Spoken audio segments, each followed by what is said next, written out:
Permasalahan perumahan di Jawa Tengah salah satunya yakni masalah backlog. Berdasarkan database bidang perumahan dan sistem informasi perumahan, jumlah backlog Jateng mencapai 752.848 KK. Backlog sendiri adalah kondisi kesenjangan antara jumlah rumah terbangun dengan jumlah rumah yang dibutuhkan rakyat. Yang mana idealnya satu keluarga menghuni satu rumah. Untuk menangani permasalahan backlog perumahan di Jawa Tengah, pemerintah provinsi melakukan berbagai jenis strategi dan program penyediaan bantuan. Salah satunya adalah program pembangunan rumah baru dan pembiayaan perumahan bagi masyarakat berpenghasilan rendah yang belum memiliki rumah. Kriteria calon penerima pembangunan rumah baru sebagai berikut. Keluarga terdaftar dalam basis data terpadu Kemensos, tinggal dalam satu rumah dihuni banyak kakak, memiliki lahan pribadi disertai bukti kepemilikan, bersedia untuk swadaya, kepala keluarga masih dalam usia produktif, menyepakati bantuan rumah tidak boleh disewakan atau dialihkan minimal 5 tahun. Bantuan rumah yang diberikan merupakan rumah tipe 36 dengan rumah inti tumbuh seluas 27. Selanjutnya dapat berkembang secara swadaya tersier mandiri dari luas 27 menjadi 36. Bantuan pembangunan baru disyaratkan bagi calon penerima untuk bersedia swadaya pada tahap pra-pelaksanaan.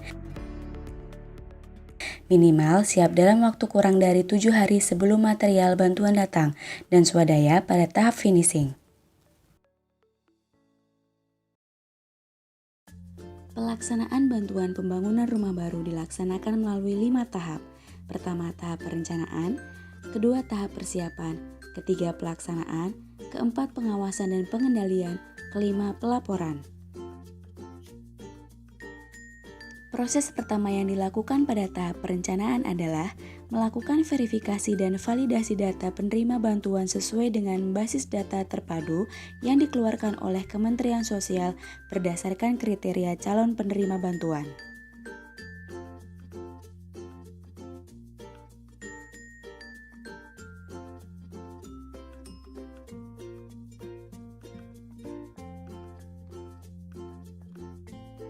Tahap kedua adalah tahap persiapan yang meliputi pembentukan kelompok pembangunan rumah baru yang dilakukan melalui musyawarah desa dan ditetapkan dengan surat keputusan kepala desa, lurah, atau petinggi. Selanjutnya pemerintah desa membuat proposal bantuan kepada gubernur dan tembusan ke Disperhakim Jawa Tengah dengan muatan isi proposal yang telah ditentukan.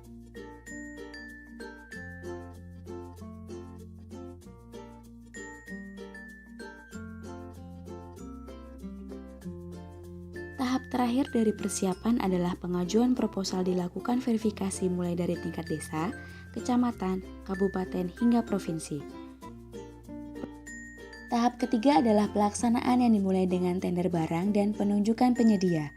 Setelah diperoleh penyedia, maka dilakukan pendistribusian bantuan ke lokasi penerima bantuan. KPA memerintahkan PPHP untuk melakukan pemeriksaan barang. Dengan disaksikan oleh unsur Dinas Perumahan Rakyat dan Kawasan Permukiman Provinsi, Dinas Perumahan Rakyat dan Kawasan Permukiman Kabupaten, unsur KPB, tenaga fasilitator lapangan, dan penerima bantuan. Kemudian dilakukan serah terima barang dari penyedia kepada KPA,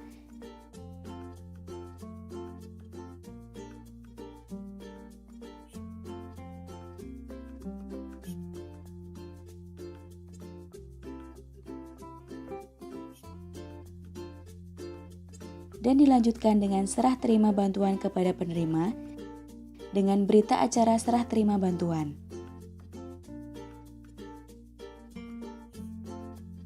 Pelaksanaan pembangunan fisik rumah dari kondisi 0%, 50%, 100% dengan didampingi oleh tenaga fasilitator lapangan. Selama proses pembangunan dilakukan pengawasan dan pengendalian yang dilakukan oleh tim teknis dan TFL. Selain itu, dilakukan monitoring dan evaluasi pekerjaan yang dilakukan oleh tim teknis dan tenaga fasilitator lapangan dengan progres laporan 2 minggu sekali. Tahap terakhir adalah pelaporan yang berupa penyusunan laporan pelaksanaan bansos dan laporan pertanggungjawaban.